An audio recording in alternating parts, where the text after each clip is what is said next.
Hello students, welcome to Unique Classes of Right Way. आज बच्चे अपने इस क्लास में अब आज तो हमारी लास्ट क्लास है ही चैप्टर 15 की, क्योंकि एक नया सेक्शन जो है वो 15.9 ऐड हुआ है। पहले ये नहीं होता था, 1-2 साल में ऐड हुआ है। और अभी आपका कोर्स में कुछ ज़्यादा डिटेल सिलेबस भी नहीं है, डिलीटेड पोर्शंस भी नहीं शो हो रहा है, तो हम लोग तो 15.9 पढ़ाएंगे। बाद में अगर 15.9 नहीं हुआ, डिलीट हो गया, तो कोई बात नहीं, लेकिन अगर होगा तब तो करना ही पड़ेगा। और मेरे ख्याल से ये होना चाहिए, क्योंकि लेटेस्ट सिलेबस में आपसे जो सीनियर थे उनको भी था ये 15.9, तो आप लोगों को भी होना चाहिए। तो बच्चे स्टार्ट करते हैं। Write down quadratic forms in many variables. Last class में हमने पढ़ा था क्वाड्रेटिक फॉर्म्स इन 2 वेरिएबल्स, आज पढ़ेंगे मेनी वेरिएबल्स। मेनी में जो 3 के साथ करना सीख गया वो 4 के साथ, 5 के साथ, सबका एक ही तरीका है, आप कर लोगे। तो पहले हम 3 के साथ सीखेंगे, तो थोड़ा सा इसमें थ्योरी लिखना पड़ेगा आपको, क्योंकि थोड़ा सा इसमें थ्योरेटिकल अप्रोच है। Let a quadratic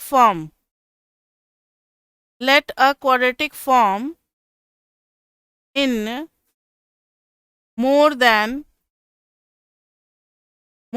2 variables। Example दे रहे हैं, उसको जरा देखो। Quadratic form in 3 variables x1 x2 and x3। ये हो जाएगा बच्चे 2x1 square plus 4x1 x2 minus x1 x3 plus x2 का स्क्वायर प्लस 5x2 का स्क्वायर माइनस x3 का स्क्वायर। ये हमारा क्वाड्रेटिक फॉर्म है। ये 3 में दिख रहा है। इसमें आपको क्या दिख रहा है बताना। एक x1 भी नजर आ रहा है, x1 x2 भी नजर आ रहा है, x1 x3 भी नजर आ रहा है, x2 भी नजर आ रहा है, x2 भी नजर आ रहा है, x3 भी नजर आ रहा है, और सबका डिग्री 2 है। आपने ध्यान दिया इस बात पे? देखो तो जरा, इसकी डिग्री 2, इसकी 1 मिलाकर के 2, इन दोनों की 1 मिलाकर के 2, इनका 2, इनका 2, इनका 2, इसलिए इसको कह रहे हैं क्वाड्रेटिक फॉर्म इन मोर देन 2 वेरिएबल्स। सिमिलरली अगर आप इसी तरीके से बढ़ोगे तो similarly general quadratic form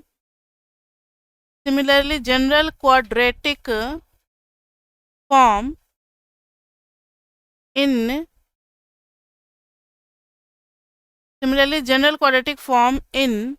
n variables के लिए कैसा होगा इज, ध्यान से देखो, q x1 x2 से लेकर के कहाँ तक, xn तक।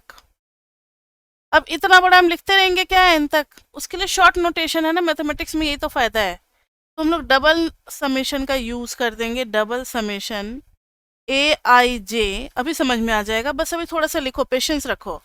xi xj, j is equal to 1 to n, i is equal to 1 to n। इसको जरा आप मन ही मन एक्सपैंड करो तो देखो तो क्या आ रहा है। जब i भी 1 और j भी 1 तो x1 यानी x1 का स्क्वायर हो गया, a1 और j का 2, x1 x2, देख रहे हो ना, a1 3 x1 x3 तरीके से जाएगा, लास्ट में a1n x1 xn।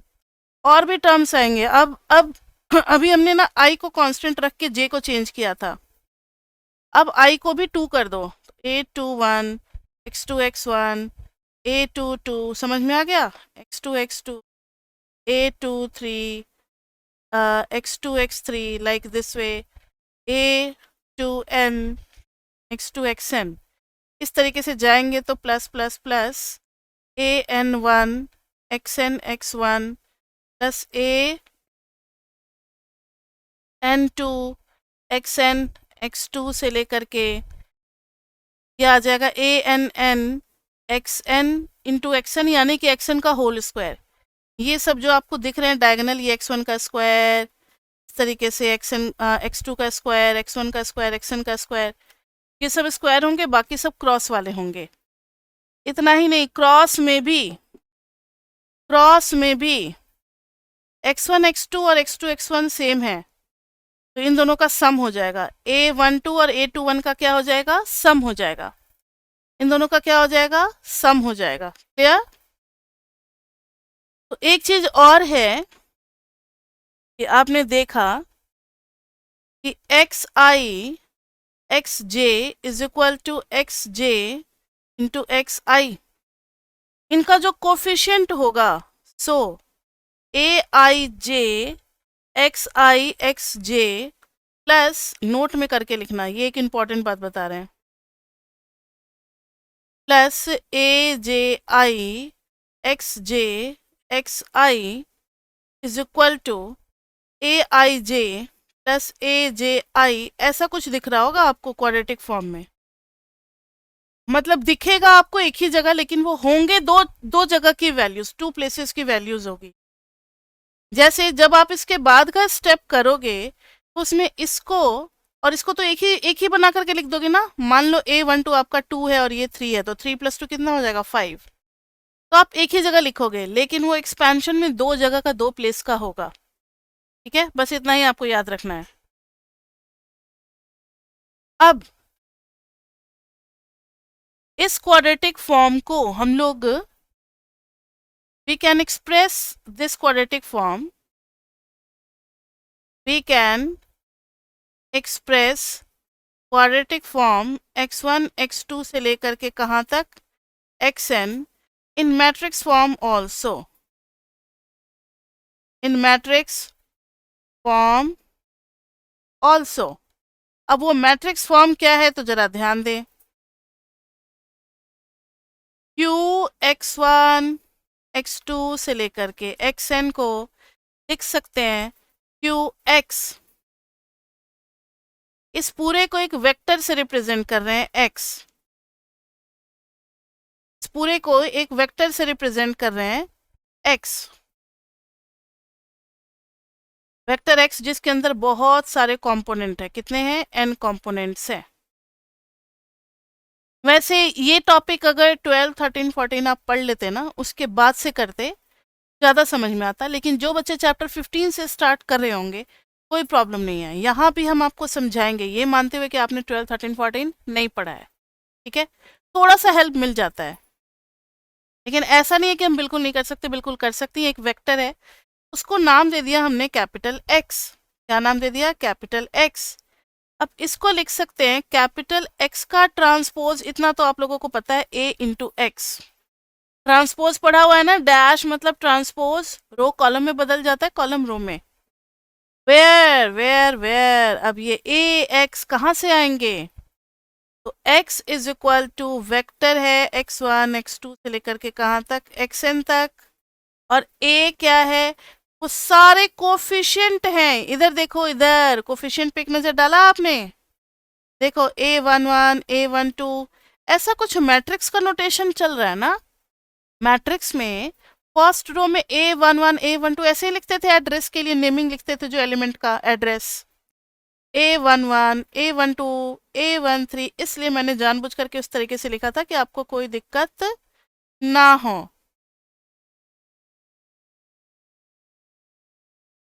थोड़ा सा शुरुआत में 15 से 20 मिनट पेशेंस रखना होता है, आधे घंटे बाद 45 मिनट बाद सब कुछ क्लियर हो जाएगा। ये बन गया हमारा A, यानी किसी भी क्वाड्रेटिक फॉर्म को मैट्रिक्स फॉर्म में लिखा जा सकता है जहां पे x is there variable matrix and A is coefficient matrix. इसको क्या बोलते हैं? वेरिएबल मैट्रिक्स, जिसमें सारे वेरिएबल हैं, वेरिएबल मैट्रिक्स या फिर वेरिएबल वेक्टर भी कह सकते हैं, और इसको बोलेंगे कोफिशिएंट मैट्रिक्स। इस चीज को आपको याद रखना है बच्चे। क्या याद रखना है? कि Q x is equal to quadratic को लिख सकते हैं x dash into A x. अब आ जाए जरा ए। ए में अभी आप देख रहे हो कि A12 और A21 अलग अलग भी हो सकते हैं, अलग अलग भी हो सकते हैं। आगे जो हम लोग कुछ रिजल्ट पढ़ने वाले हैं ना, उसमें इस ए का सिमेट्रिक होना जरूरी है। लेकिन अभी जो ए लिखा है मैट्रिक्स ए, वो सिमेट्रिक नहीं भी हो सकता है। So way to convert A into its symmetric form, symmetric form. तो ध्यान से देखो कैसे कन्वर्ट करेंगे। तो सिमेट्रिक ए कैसे आएगा वो ध्यान दो। देखो A11 तो खुद का अपना ही है, A11 तो किसी के साथ सेम होगा नहीं, A11 को तो लिख दो। लेकिन ये और ये सेम x1 x2 के कोफिशिएंट होंगे, तो इसका हाफ दोनों जगह पुट कर देंगे, यानी यहाँ पर पुट कर देंगे A12 प्लस A21/2, यहाँ पे पुट कर देंगे A12 प्लस A21/2, क्योंकि ये दोनों सेम होते हैं। समझ में आ रही है बात? फिर A22 तो किसी के साथ मैच नहीं करेगा, लेकिन फिर ये A13 और A31 ये दोनों फिर सेम टू सेम होंगे, तो यहाँ पर डाल देंगे A13 प्लस A31/2, यहाँ भी डाल देंगे A31 प्लस A13/2। समझ में आ गई बात? मतलब डायगोनल को छोड़ के बाकी हर जगह हमें एडजस्टमेंट करना पड़ेगा। कौन सा adjustment? So we replace AI, alpha लग रहा है ना देखने से, AIJ with AIJ plus AJI upon 2। हर जगह ये डाल देंगे रिप्लेस AIJ ही क्यों, AIJ एंड AJI की जगह पे भी दोनों जगह दोनों को सम करके बाई 2 एडजस्ट कर देंगे, तो ये सिमेट्रिक हो जाएगा। क्योंकि सिमेट्रिक क्यों होगा? क्योंकि अब जो ये यहाँ आ रहा है वही यहाँ आ रहा है, जो यहाँ आ रहा है वही यहाँ आ रहा है, तो ये थर्ड कॉलम ये थर्ड रो का स्टार्टिंग सेम है, तो जब इसको रिवर्स भी करोगे ट्रांसपोज करोगे तो सेम टू सेम रहेगा। so that A dash is equal to A, that is A has become symmetric। ए का सिमेट्रिक होना बहुत जरूरी है। फिर इसके कुछ कोफिशिएंट को कंपेयर करते हैं, देखते हैं, चेक करते हैं कि पॉजिटिव है या नेगेटिव है, सब आगे धीरे धीरे आएगा। अभी हम लोगों ने सिर्फ ये देखा है कि quadratic equation in many variables का मैट्रिक्स फॉर्म भी होता है x डैश इंटू ए इंटू एक्स। एक्स तो क्लियर हो गया, जितने वेरिएबल होंगे उतना ही आएगा। ए में सारे कोफिशिएंट को डालते हैं, ये नॉन सिमेट्रिक फॉर्म है, this is non symmetric form. लेकिन हमें सिमेट्रिक फॉर्म में कन्वर्ट करना होता है, ज़रूरी होता है आगे चल करके। सिमेट्रिक फॉर्म ये रहा, बस अभी तक इतना ही सीखा है। अब जितना सीखा है इस पे भी एक क्वेश्चन बनता है, चलो एक क्वेश्चन करते हैं। एग्जाम्पल 15.29 आपके बुक का ही है। Right Q x1 x2 x3 is equal to 5x1 square plus x1 x2 minus 3x1 x3 plus 3x2 x1 plus x2 का square minus 2x2 x3 plus 5x3 x1 plus 2x3 x2 plus में x3 का square.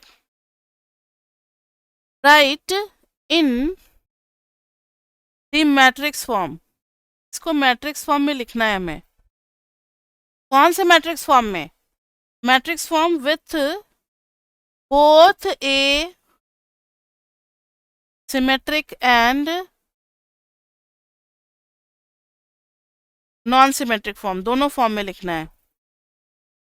पहले non symmetric आएगा फिर symmetric आएगा, कोई बात नहीं अगर मैंने क्वेश्चन किया तो। यहां तक में किसी को कोई प्रॉब्लम आ रहा है समझ में ना? अब आगे देखो, आपको पता है कि Q x1 x2 x3 को हम लोग लिखेंगे x डैश इंटू ए इंटू एक्स, यही लिखेंगे ना? x डैश मतलब वेयर x क्या है, वेयर x को ऐसे कॉलम वाइज लिखते हैं, तो x1 x2 x3। और a क्या है? a में कोफिशिएंट आएगा, ध्यान से, A11 A12 A13 A21 A2, थोड़ा सा बड़ा करके लिखते हैं ना, समझाने में आसानी रहेगा। A11 A12 A13 A21 A22 A23 क्या जाएगा, A31, A32, A33। अब देखें ये A11 किसका कोफिशिएंट होगा, कोई आइडिया? ये होगा कोफिशिएंट ऑफ x1 का स्क्वायर, क्योंकि x1 इंटू x1 इसके साथ आएगा। ये हो जाएगा x1 x2 का कोफिशिएंट, ये हो जाएगा x1 x3 का कोफिशिएंट, ये हो जाएगा x2 x1 का कोफिशिएंट, ये हो जाएगा x2 का स्क्वायर, क्योंकि x2 इंटू x2 क्या हो जाएगा, x2 का स्क्वायर। ये प्लेस है x2 और x3 का, this is place of x3 x1 का कोफिशिएंट, ठीक है। फिर है किसका, x3 x2 का कोफिशिएंट x3, और इधर है x3 का स्क्वायर। समझ में आ गया? तो ढूंढो ऊपर से और सबको पुट करो। थोड़ा सा स्क्रीन को छोटा करना पड़ेगा। तो a इज इक्वल टू, देखना जरा, A11 में क्या आएगा, x1 का स्क्वायर यानी कि 5, लिख दें 5। ये ऑलरेडी अरेंज किया हुआ है, कई कई क्वेश्चंस में ना कंफ्यूज करने के लिए आगे पीछे टर्म्स दे देता है, तो हमें क्वाड्रेटिक फंक्शन को अरेंज करना होता है। x1 x2 बिल्कुल सही है, x1 के साथ x2, फिर x1 के साथ x3, बस लिख दो ना 1 और -3, इन दोनों को लिख देना है, 5 1 -3। फिर इधर देखो x2 x1 x2 का स्क्वायर x2 x3, बिल्कुल सही जा रहे हैं, तो 3 1 -2। अगर नहीं रहता तो फिर ऑर्डर में अरेंज करते, टर्म्स को आगे पीछे लिखते। x3 x1 a3 a1 जैसा है, a3 2 जैसा है और a3 3 जैसा है, तो 5 2 1 हो गया। क्या ये सिमेट्रिक है? नहीं। तो क्वाड्रेटिक को लिखेंगे x1 x2 x3, quadratic form is equal to x का ट्रांसपोज, ट्रांसपोज में क्या हो जाएगा, अब ये रो बन जाएगा, और फिर a को यहाँ लिख देंगे 5 3 5 1 1 2 -3 -2 1 इंटू x की जगह पे क्या डाल देंगे, x1 x2 x3। ये हो गया is the non symmetric form, non symmetric form. ये क्या हो गया बताओ बच्चे, नॉन सिमेट्रिक फॉर्म हो गया। अब इसको हम लोग सिमेट्रिक फॉर्म में कन्वर्ट करेंगे, अब इसको हम लोग सिमेट्रिक फॉर्म में कन्वर्ट करेंगे। क्या तरीका बताया था, q x1 x2 x3 is equal to x1 x2 x3, अच्छा x1 x2 x3 और इनटू, बताना जरा, सिमेट्रिक फॉर्म के लिए डायगोनल को नहीं टच करना, सिमेट्रिक फॉर्म के लिए डायगोनल को नहीं टच करना। अब इन दोनों का पेयर बनेगा, ठीक है, फिर इन दोनों का पेयर बनेगा, फिर इन दोनों का पेयर बनेगा। कलर देखो जरा, तो डायगोनल को मैंने लिख दिया 5 1 1, इधर क्या आ जाएगा 3 + 1 4/2, 2 आ गया, इधर भी 2 डाल दिए, -3 और 5 इन दोनों को देखो, तो 5 -3 2 आता है, तो 1 1, 2 - 2 आता है 0, 0 0 हो गया, ये सिमेट्रिक फॉर्म में आ गया। दोनों सेम ही क्वाड्रेटिक फंक्शन को एक्सपैंड करेंगे, but it is the symmetric form. ये हो गया है हमारा पहला एग्जाम्पल। समझ में आ रहा है? अभी तक हमने सिर्फ सीखा है क्या, किससे भी क्वाड्रेटिक इक्वेशन को, अगर आप 3 वाले को कर सकते हो तो आप कितने वाले को भी कर सकते हो, 10 वाला दे दिया जाए, बस मैट्रिक्स 10/10 का बन जाएगा, बाकी सारी चीज़ें सेम होंगी, घबराओ नहीं। इन सब का सॉफ्टवेयर बना हुआ आता है, हमें 10/10 मैट्रिक्स को ये नहीं करना, सब बना हुआ आता है। इकोनॉमिक्स चाहे अभी आप जितना पढ़ लो, जब आप जॉब करोगे तो ये सारी थियोरी इतना हम लोग एप्लीकेशन नहीं करते हैं, सारे सॉफ्टवेयर पैकेजेस बनाए हुए आते हैं, हमें सिखला दिया जाता है कि ऐसे ऐसे स्टेप्स लेने हैं, बस हम वही करते हैं। बेस में हमारे ब्रेन में नॉलेज जरूर रहता है, लेकिन ये सब कैलकुलेशन आपको नहीं करना पड़ेगा, किसी भी जॉब में नहीं करना पड़ेगा। अभी पढ़ रहे हो तो पढ़ो।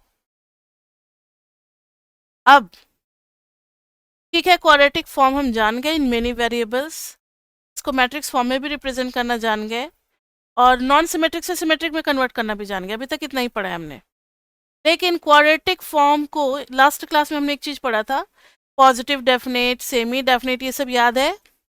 तो क्वाड्रेटिक फंक्शन को जज करना whether it will be positive, whether it will be negative, whether it will be quadratic sorry positive definite और पॉजिटिव सेमी डेफिनेट, ये सब हमें चेक करना पड़ता है। तो यहाँ भी चेक करेंगे, लेकिन यहाँ पर इतना आसान नहीं होगा, थोड़ा सा अलग ट्रिक है, थोड़ा सा अलग ट्रिक है, उसी को सीखना है हमें। और उतना मुश्किल भी नहीं है, बस अलग है। मैंने क्या कहा, मुश्किल नहीं कहा, अलग कहा। तो sign of, next topic is write down sign of quadratic form. Sign of quadratic form पता लगाने का दो मेथड है। पहला है eigen value method, eigen value method, हर टर्म क्लियर हो जाएगा। और दूसरा है, बस इतना ही पढ़ना है हमें, दूसरा मेथड पढ़ते ही खत्म हो जाएगा, लीडिंग प्रिंसिपल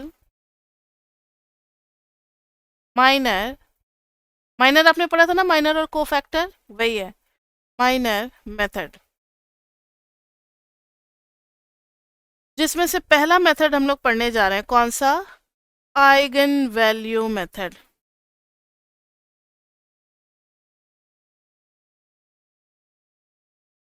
हर मैट्रिक्स का अपना एक आइगन वैल्यू होता है, तो वो आइगन वैल्यू क्या होता है पहले ये समझो, फिर हम रिजल्ट लिखवाएंगे। व्हाट आर आइगन वैल्यूज, ध्यान से देखो। अगर ax is equal to lambda X लिखते हैं, x क्या है ये आपको पता है, x is vector, a is matrix, वही सेम वेक्टर इस साइड भी है, वेक्टर चेंज नहीं हुआ है। लैम्डा इज स्केलर, कोई नंबर है, यानी कभी ऐसा हो जाता है this matrix into x1 x2 x3 is equal to आ जाता है 5 इंटू x1 x2 x3। तो ये 5 को हम कहेंगे आइगन वैल्यू किस मैट्रिक्स का, ये मैट्रिक्स ए है, ऑफ मैट्रिक्स ए। क्योंकि मैट्रिक्स की जगह एक स्केलर नंबर ने ले लिया है, इसलिए ये उसका आइगन वैल्यू कहलाएगा। समझ में आ गई बात, इसलिए हम लोग लिख रहे हैं a into x is equal to lambda into x.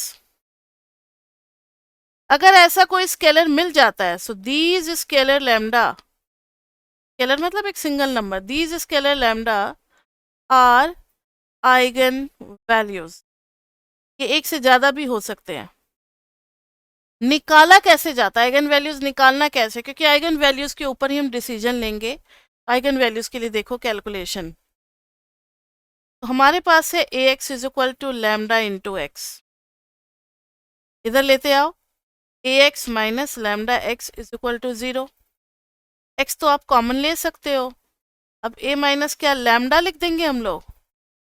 कभी सुना है किसी मैट्रिक्स में से कोई एक सिंगल नंबर माइनस करना,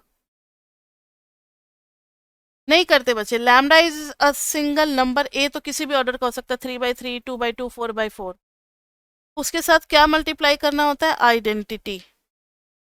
आपने पढ़ा होगा a+3i, ऐसे a+3 कभी भी नहीं होता, नो, ये ऐसे लिखते हैं हम लोग। अगर किसी स्केलर को ऐड करना है मैट्रिक्स में तो आइडेंटिटी के साथ मल्टीप्लाई करके लिखते हैं। तो a minus lambda I into x is equal to 0। अब ये एक इक्वेशन दे रहा है, और ये हम लोग चैप्टर 13 में पढ़ेंगे। It has non trivial solution, it has non trivial solution. अभी बस आप ये वाला सेंटेंस याद कर लो, ये चैप्टर 13 में पढ़ेंगे। If and only if mod of a minus lambda I, मतलब डिटर्मिनेंट, इज इक्वल टू 0। ये हम लोग चैप्टर 13 में पढ़ेंगे। टाइप्स ऑफ सॉल्यूशन कितने टाइप के होते हैं, और नॉन ट्रिवियल सॉल्यूशन क्या होता है। नॉन ट्रिवियल का मतलब जब सब जीरो नहीं होते हैं, x1 x2 x3 तीनों के तीनों जीरो हो जाए तो उसको ट्रिवियल कहते हैं। जब तीनों एक साथ जीरो नहीं होंगे तो हम लोग उसको क्या कहेंगे, बताओ बच्चे, नॉन ट्रिवियल सॉल्यूशन। तो ये करेंगे हम लोग चैप्टर 13 में, लेकिन अभी जरूरत पड़ गई है तो यूज कर लेते हैं। On solving a minus lambda I is equal to 0 determinant, we get values of lambda, that is eigen values. तो यानी अब आप समझ चुके हो कि ए मैट्रिक्स कैसे आएगा. किसी भी क्वाड्रेटिक इक्वेशन को देख करके ए बना देंगे, कोफिशिएंट को लिख देंगे. उसके बाद से उस ए का ए माइनस लैम्डा आई का डिटर्मिनेंट इज इक्वल टू 0 करेंगे. लैम्डा में इक्वेशन आएगी, उस लैम्डा की जो वैल्यू होगी that is called eigen values. ठीक है, आइगन वैल्यूज. आइगन वैल्यूज को फिर हम लोग कंपेयर करेंगे. अब देखो आइगन वैल्यूज के ऊपर decision on the basis of eigen values. Decision on the basis of eigen values. तो पहला बच्चे लिखें आप फर्स्ट रूल. ये आपकी बुक में थ्योरम 15.2 में दिया हुआ है. Suppose A is symmetric matrix. Symmetric word को आप लोग अंडरलाइन करें, मतलब सिमेट्रिक फॉर्म में होगा तभी हम जज कर पाएंगे, अदरवाइज नहीं कर पाएंगे. उसको पहले सिमेट्रिक बनाना पड़ेगा. ठीक है, सिमेट्रिक फॉर्म में है. Then A part, A is positive definite. 5 cases होंगे, positive definite, positive semi definite, negative definite, negative semi definite और इनडेफिनेट. तो पॉजिटिव डेफिनेट तब होगा, डबल इम्प्लीकेशन मतलब एलएचएस से आरएचएस भी जा सकता है, आरएचएस से एलएचएस भी जा सकते हैं. ऑल आइगन वैल्यूज, इसको ऑल आइगन वैल्यूज लैंग्वेज में ना लिख करके अब तो आपको पता लग ही गया है कि लैम्डा आई से हम लोग आइगन वैल्यूज को रिप्रेजेंट कर रहे हैं. जितने भी लैम्डा आ रहे हैं all are greater than 0. All eigen values are equal to 0 नहीं, ग्रेटर देन 0. दूसरा रिजल्ट अब आप समझ गए होंगे. ए इज पॉजिटिव सेमी डेफिनेट. कब होगा सेमी डेफिनेट? जब कुछ 0 भी आने लगेंगे, मतलब lambda I is greater than equal to 0. See, A is ऐसे नहीं लिखते हैं, A is negative definite if lambda I is less than 0. D part, A is negative semi definite. Negative semi definite जब lambda is less than equal to 0. और indefinite में क्या होगा? जब साइन चेंज हो जाएगा, मतलब कुछ पॉजिटिव और कुछ नेगेटिव ऐसे आने लगेंगे. तो इसको हम थोड़ा सा दूसरे कलर से लिखना चाहेंगे, रेड से लिखेंगे. A has at least 2 eigen values with opposite sign, मतलब पॉजिटिव नेगेटिव दिखना चाहिए. आइगन वैल्यूज एक साथ लिखा जाता है विथ ऑपोजिट साइन. मान लो आपके पास 10 आइगन वैल्यूज आ रही है, बाकी के 9 पॉजिटिव है, एक हो गया नेगेटिव, तो भी तो एक पेयर मिल गया ना पॉजिटिव नेगेटिव का. क्या हो जाएगा? इनडेफिनेट. सारे के सारे अगर सिर्फ पॉजिटिव हैं तो पॉजिटिव डेफिनेट, कुछ पॉजिटिव है कुछ 0 है तो पॉजिटिव सेमी डेफिनेट, सारे के सारे प्योरली नेगेटिव है तो फिर क्या हो जाएगा? Negative definite. कुछ नेगेटिव है और कुछ 0 है तो फिर नेगेटिव सेमी डेफिनेट. तो अब इतने जानकारी के बाद अब हम लोग क्वेश्चन कर सकते हैं. तो चलो एग्जाम्पल 15.31 करते हैं, जो कि पिछले वाले एग्जाम्पल से रिलेटेड है. वही same question, Q x1 x2 x3 is equal to 5x1 square plus x1 x2 minus 3x1 x3 plus 3x2 x1 plus x2 का square minus 2x2 x3 plus 5 into x3 x1 plus 2x3 x2 plus x3 का square, find its डेफिनिटनेस, ये किस type का है।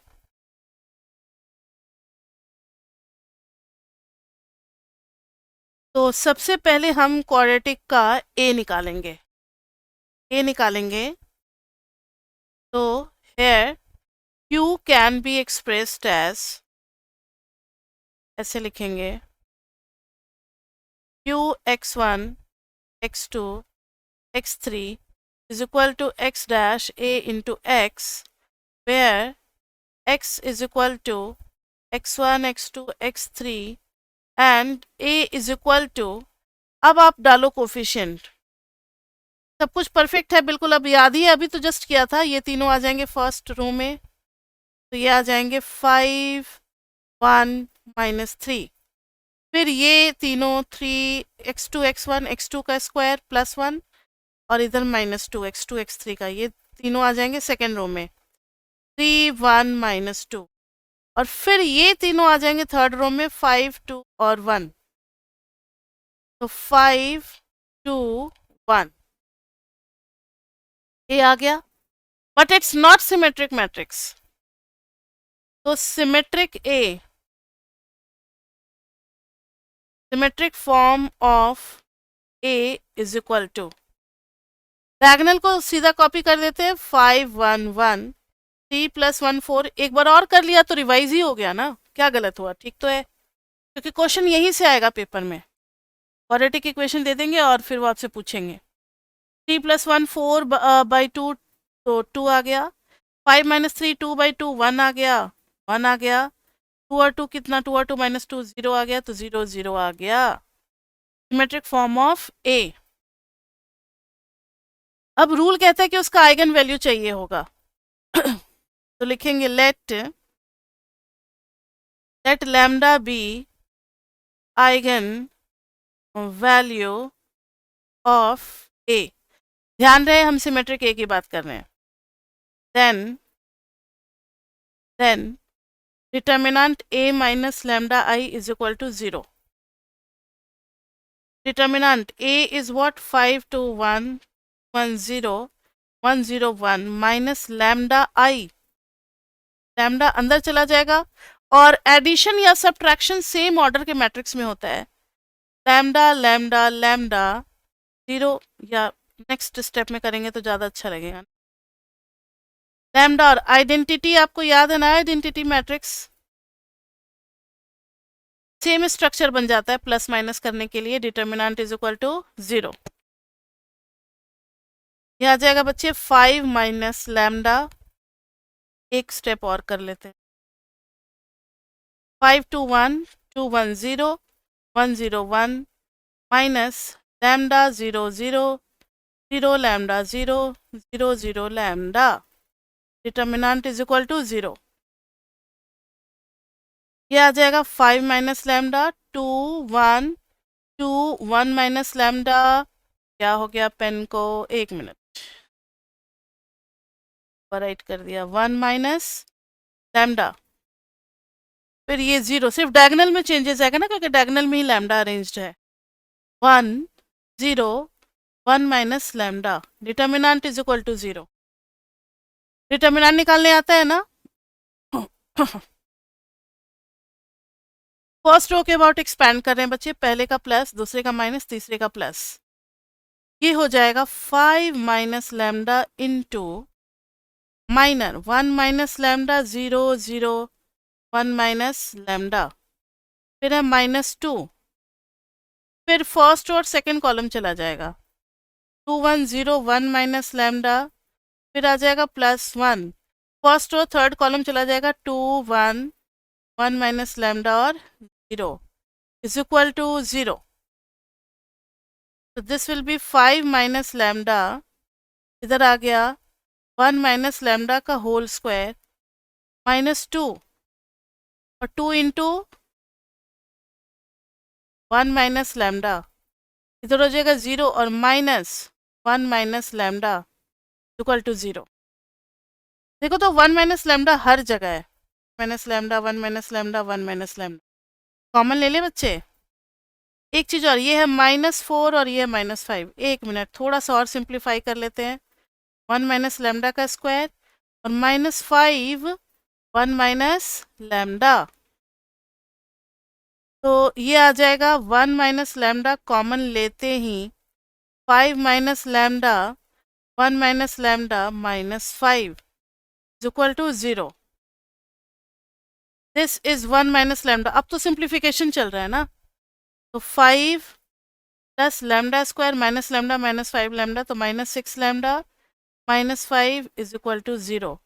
5 cancel, तो we are getting 1 minus lambda और इधर आ रहा है lambda into lambda square -6 lambda, तो lambda -6 is equal to 0। So what values of lambda we are getting, या तो लैम्डा 1 होगा या फिर 0 होगा या फिर 6 होगा। देखो ना, तीनों को जब कंपेयर करोगे 0 के साथ अलग अलग वैल्यूज आएंगी। अब आप मुझे बताओ कि on the basis of values of lambda obtained what will be the nature of this quadratic form, क्या होगा ये।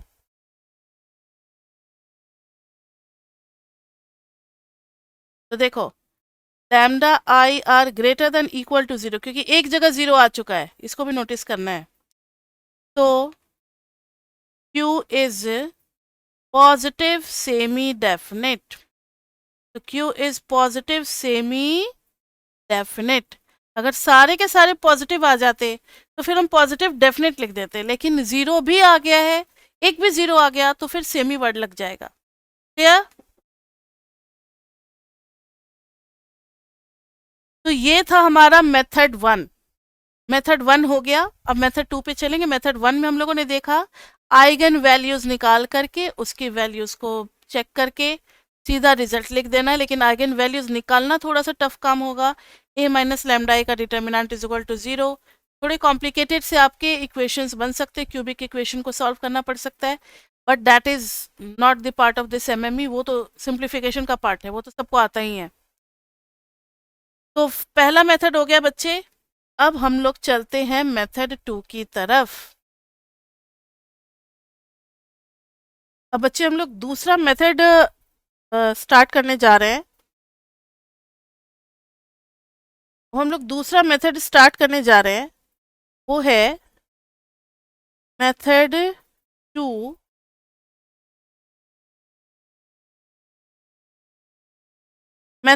2 जो कि है leading principal minor method. Leading principal minor method. Leading principal minor method, इसमें है theorem 15.3। Let A be a symmetric matrix. Let A be a symmetric matrix with leading principal minus dk. K is equal to 1 2 3 n। dk रखा गया है 1 से लेकर के n तक। Defined, अभी बता रहे हैं एग्जाम्पल में कि dk किस तरीके से पहचानते हैं। डिफाइंड देन पहला result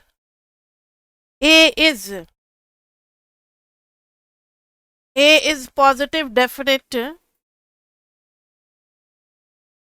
if dk is greater than 0 for k is equal to 1 2 से लेकर के n।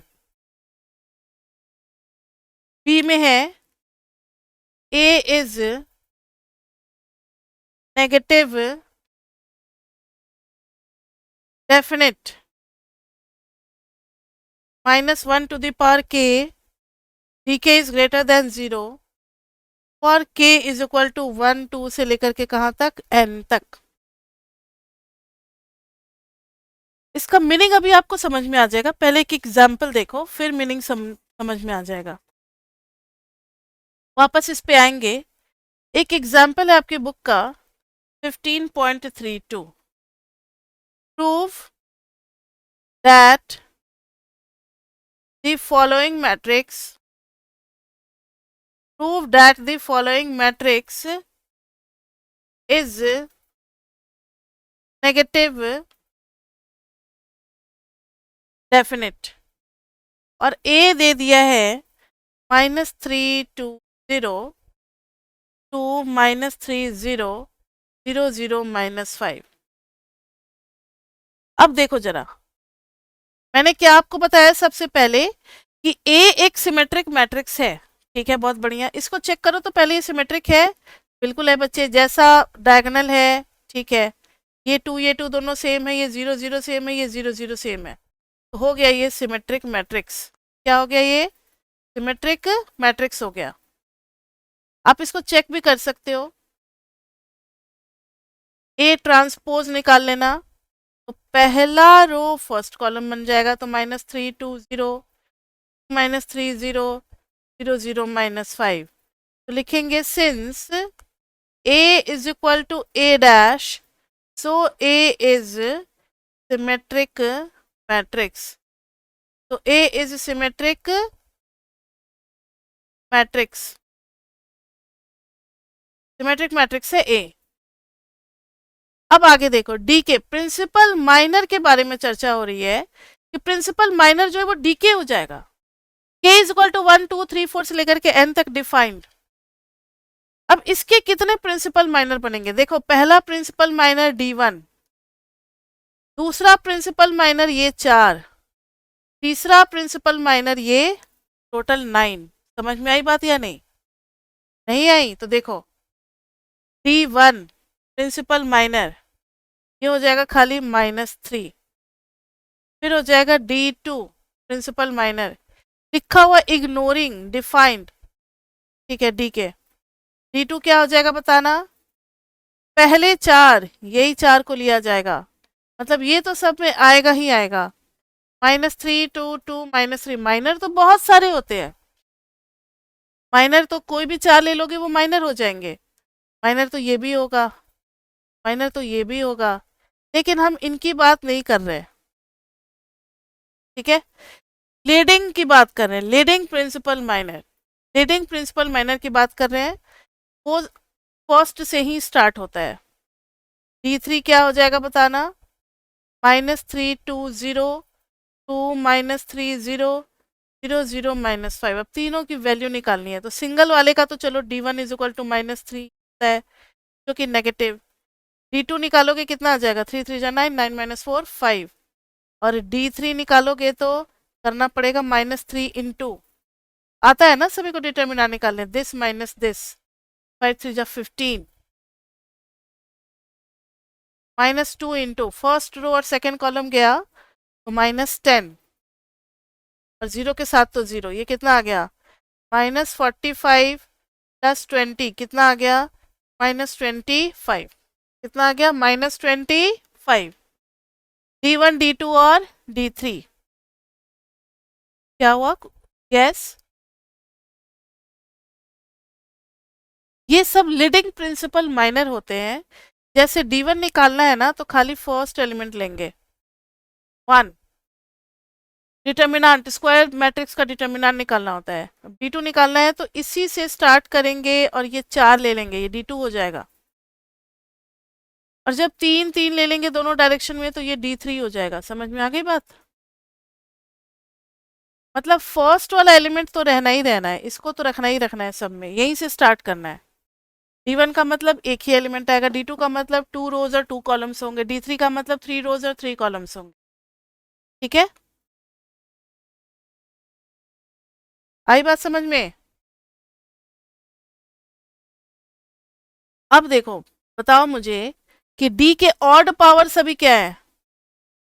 D1 negative, D3 negative, और D2 क्या है? पॉजिटिव। हमने पढ़ा भी तो यही है, देखो तो जरा सा, -1 to the power k into D k अगर पॉजिटिव है ये क्या हो जाएगा हमारा नेगेटिव डेफिनेट, मतलब माइनस लगा दो। इसका मतलब है कि अगर आप एक्सप्रेस करना चाहते हो, या सीधी सी बात है, ऑड वाले अगर सारे नेगेटिव हैं और इवन वाले पॉजिटिव हैं, ये क्या हो जाएगा हमारा, क्या हो जाएगा, नेगेटिव डेफिनेट। जो बुक में लिखा है वो ये लिखा है कि -d1 करेंगे ये पॉजिटिव हो जाएगा, -d3 करेंगे, -1 करेंगे, यहाँ -1 करेंगे, और यहाँ -1 करेंगे d2 के साथ, ये भी पॉजिटिव।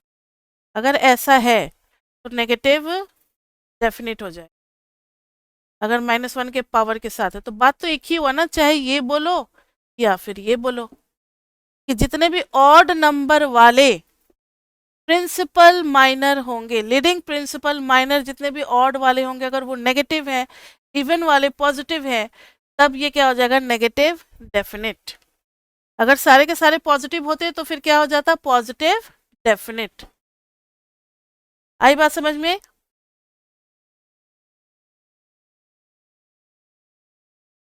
अब बस लास्ट एक टॉपिक है, नोट करके लिखना। In order to check, in order to check, बस थोड़ा सा और रह गया, in order to check semi definiteness, semi definiteness, क्योंकि अभी हमने जो लीडिंग प्रिंसिपल माइनर पढ़ा है वो डेफिनेट के लिए पढ़ा है, सेमी के लिए नहीं पढ़ा है।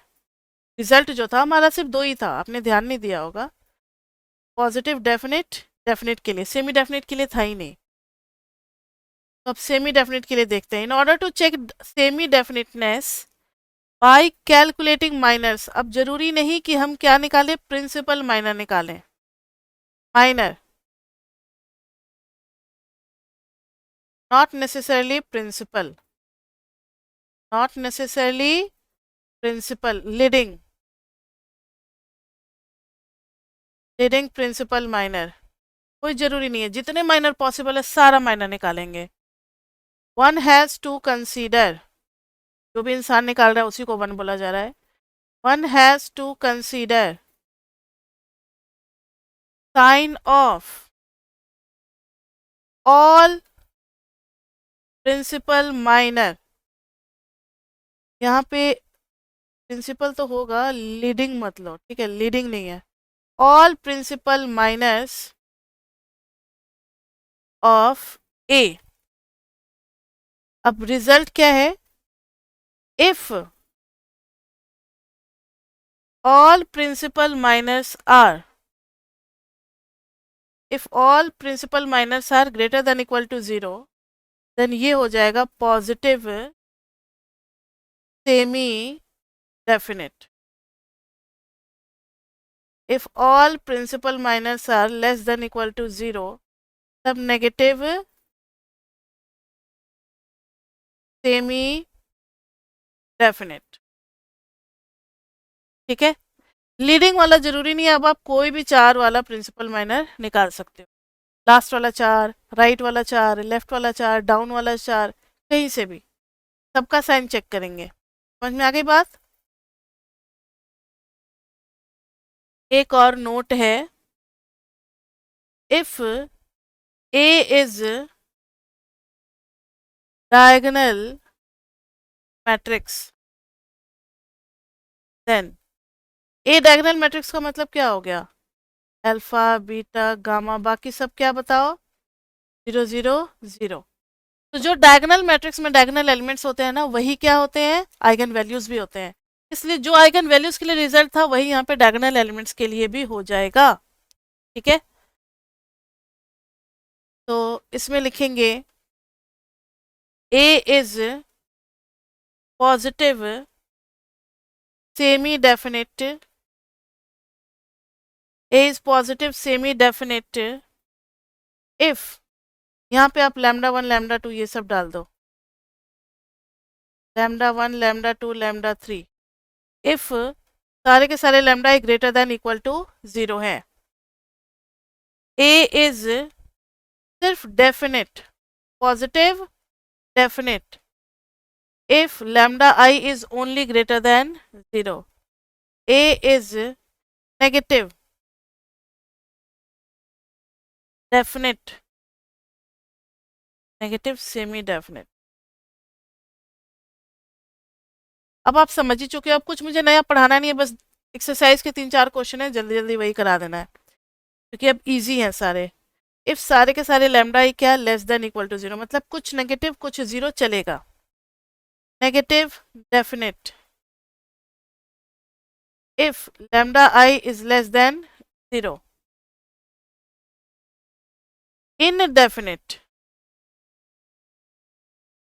If at least two are of opposite sign, कम से कम दो जो है वो ऑपोजिट साइन के होंगे, तब जाकर के हम क्या कहेंगे कि ये इनडेफिनेट है.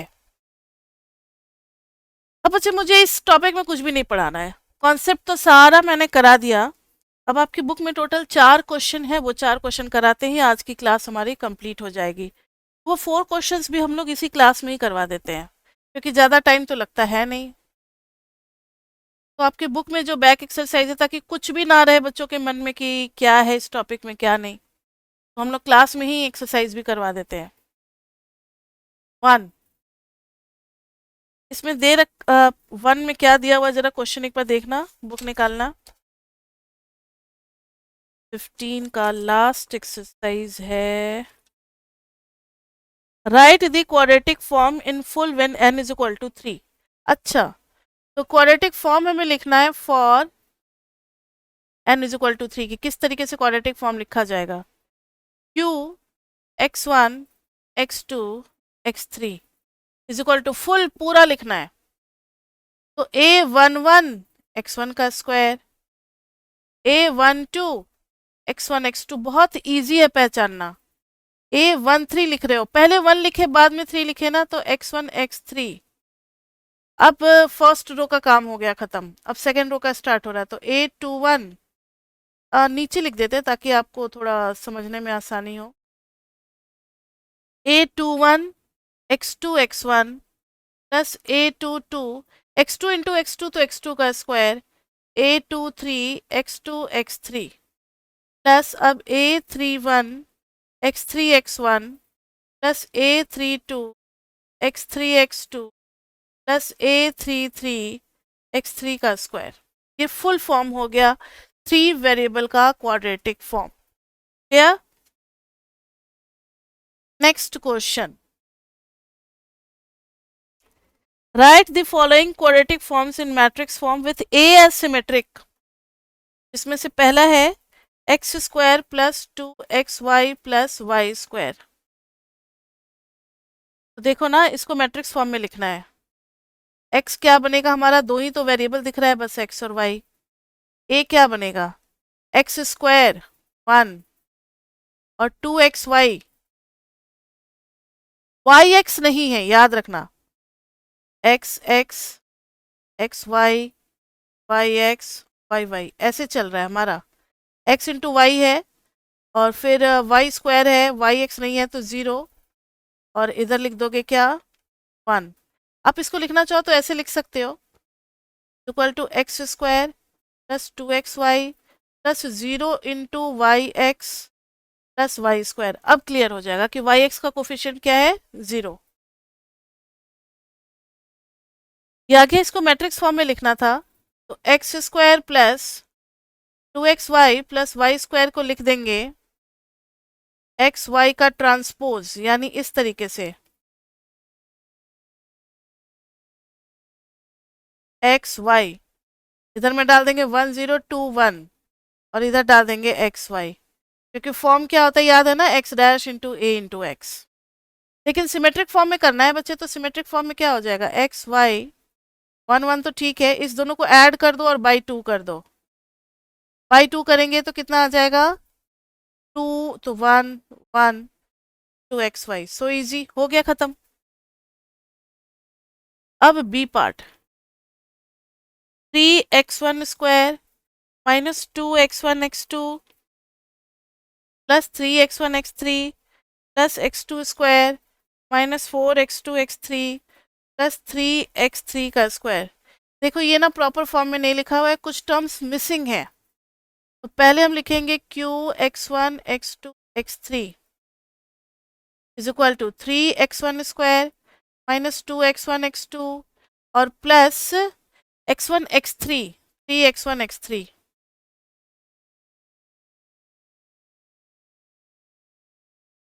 फिर नेक्स्ट में लिखेंगे x2 का स्क्वायर, नहीं x2 x1 होना चाहिए, नहीं है ना तो 0 लगा दो, 0 × x2 x1 प्लस x2 का स्क्वायर, x2 x3 है, यस बच्चे है x2 x3, x3 x1 है, नहीं है 0,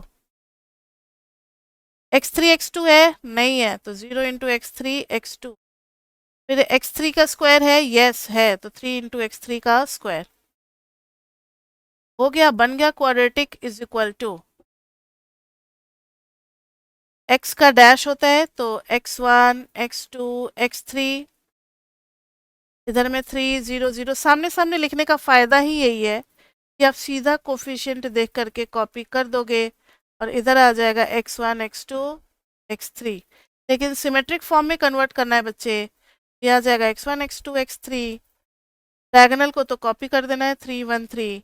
अब इन दोनों का सम -2 का हाफ कितना हो जाएगा -1, तो -1 -1, फिर 0 और 3 का 3 हो गया 3/2 3/2, और -4 का -4 का हाफ हो गया -2 -2 -2 इंटू x1 x2 और x3, दैट्स इट। ये आ गया सिमेट्रिक फॉर्म में। तो क्वेश्चन नंबर 2 तो कर लिया हमने, अब क्वेश्चन नंबर 3 करते हैं। क्वेश्चन नंबर 3 में है ए part, use theorem 15.3 to classify following quadratic forms in the 3 variables। 15.3 मतलब क्या है, अच्छा वही लीडिंग प्रिंसिपल माइनर वाला है, x1 square plus 2x2 square plus 8x3 square. कैसे करेंगे, तो इसका a बनाएंगे, इसको पहले लिखोगे तो x1 स्क्वायर, फिर क्या है 0 × x1 x2 plus 0 × x1 x3 plus, अब अगर आपकी अच्छी प्रैक्टिस हो गई है तो आप लिख सकते हो 0 × x2 x1 साथ साथ ही लिख सकते हो, plus 2 × x2 square plus 0 × x2 x3 plus 0 × x3 x1 plus 0 × x3 x2 plus 8x3 का स्क्वायर। सबको लिखते जाओ 1 0 0 0 2 0 फिर 0 0 8, दिस इज ए। अब सिमेट्रिक ए निकालोगे तो 1, ये सिमेट्रिक ही है ऑलरेडी, कोई फायदा नहीं है 0 0 को इसको ऐड करोगे, इसको ऐड करोगे, एक ही चीज आएगी। अब इसके principal minor, leading principal minor निकाल रहे हैं हम लोग, तो D1 निकालोगे कितना आ जाएगा,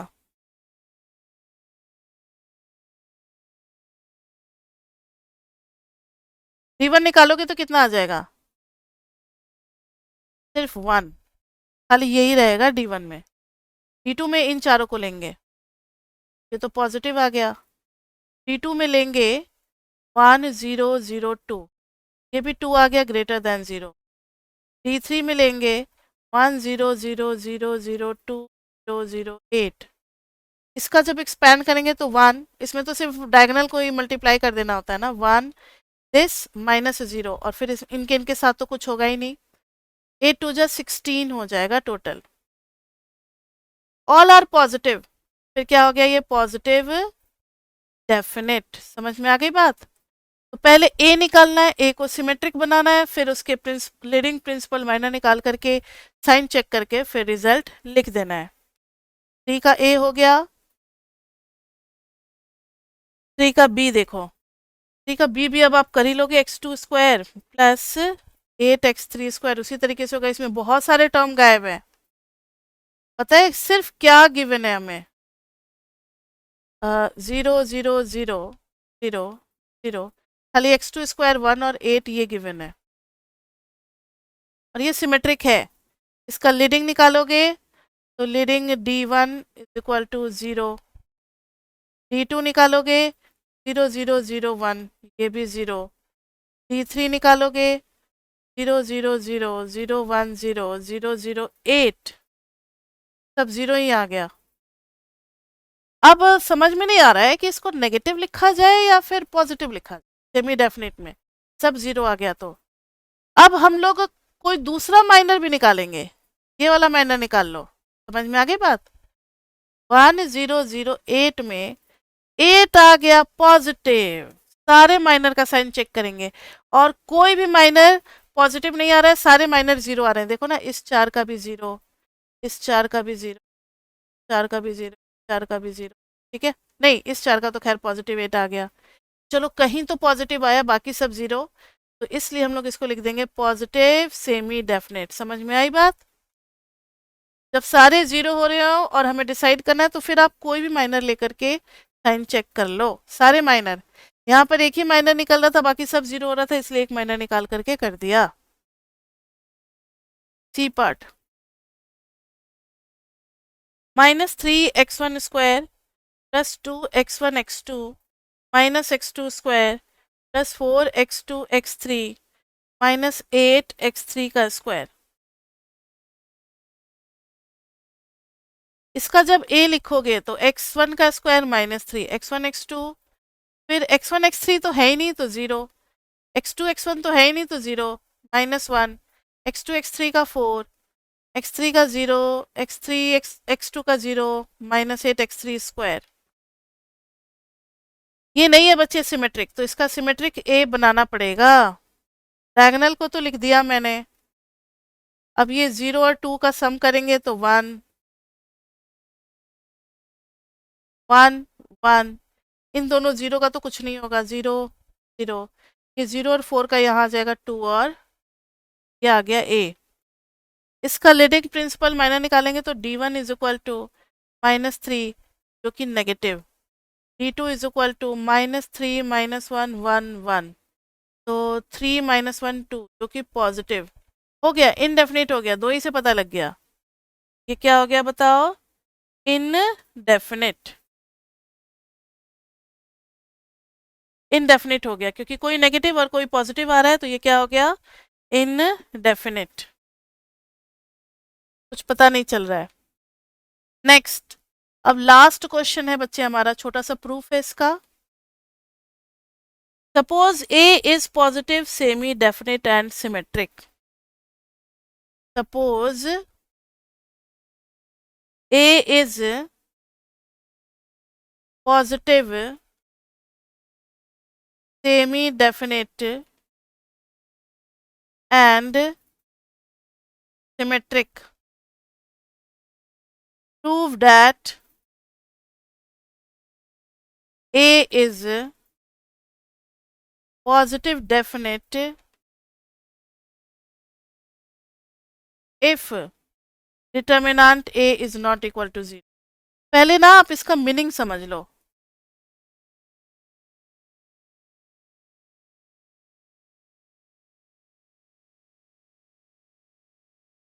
आपने क्या भेजा चैट बॉक्स में, मुझे पता ही नहीं है। देखो बच्चे, ये जो x2 स्क्वायर का -1 है, तो x2 स्क्वायर को आप तोड़ोगे तो x2 इंटू x2 लिखोगे। ये 2 2 दो बार आ रहा है, तो ये पोजीशन में A22 की पोजीशन पे आएगा इसका कोफिशिएंट। ये होता है ना A22 का पोजीशन, इसलिए -1 यहाँ पे डाला है। ठीक है, और कोई x1 x3 तो है ही नहीं टर्म, इसलिए 0 डाल दिया। यहाँ पर क्या आता है A13, x1 x3 नहीं है तो आप 0 इंटू x1 x3 लिखोगे। चलो अब इस प्रूफ का देखो, थोड़ा सा पढ़ना इसको, एक दो बार वीडियो है तो फायदा उठाना उसका, एक दो बार पढ़ना तो समझ में आ जाएगा, इतना मुश्किल चीज नहीं है। Suppose A is positive semi definite and symmetric. ठीक है, A पॉजिटिव सेमी डेफिनेट है, तो let λ1 λ2 dot dot dot dot dot λn be eigenvalues of A. If A is positive semi-definite, if A is positive semi definite, तो आप बताओ कि सारे lambda क्या हो सकते हैं? Positive semi definite, then lambda i जो है वो ग्रेटर देन इक्वल टू 0 होगा। पॉजिटिव सेमी डेफिनेट में lambda i greater than equal to 0 होगा। बट गिवन है हमें कि डिटर्मिनेंट ए जो है वो 0 नहीं होगा। और अगर आइगन वैल्यूज हैं, since lambda I are eigen values, so A into x जो भी होगा is equal to lambda into, हम लोग क्या लिख देंगे, एक्स। ध्यान से देखो, अब A into x is equal to lambda into x. Lambda अगर 0 हो गया तब तो A x is equal to 0 हो जाएगा और तब डिटर्मिनेंट ए भी 0 होने लगेगा। इफ विच इज कॉन्ट्राडिक्शन, समझ में आई बात? विच इज कॉन्ट्राडिक्शन, यानी अगर लैम्डा 0 होने लगा, कोई भी लैम्डा, तो A x is equal to क्या हो जाएगा, 0 इंटू एक्स 0 हो जाएगा। उस केस में डिटर्मिनेंट ए भी 0 हो जाएगा, which is contradiction. So lambda I are greater than 0, they can't be equal to 0, proved। किसके लिए? फॉर पॉजिटिव डेफिनेट के लिए। पॉजिटिव डेफिनेट के लिए कोई भी लैम्डा तो 0 होगा ही नहीं, तो उसका डिटर्मिनेंट भी कभी 0 नहीं होगा। आई बात समझ में? तो यही था इसका प्रूफ। इतना था बस। अब चैप्टर 15 में, चैप्टर 15 हमारा कॉन्सेप्ट हो चुका है। नेक्स्ट क्लास में बच्चे हम लोग अपना असाइनमेंट या पीपी में से क्या स्टार्ट करते हैं देखते हैं। असाइनमेंट ही स्टार्ट करेंगे क्योंकि कुछ कॉन्सेप्ट भी जाता है। उसके बाद से फिर हम लोग स्टार्ट करेंगे अपना पीपी। तो चैप्टर 15 में मिलते हैं बच्चे हम लोग अपने असाइनमेंट की क्लास में। तब तक के लिए bye bye, bye bye, bye bye.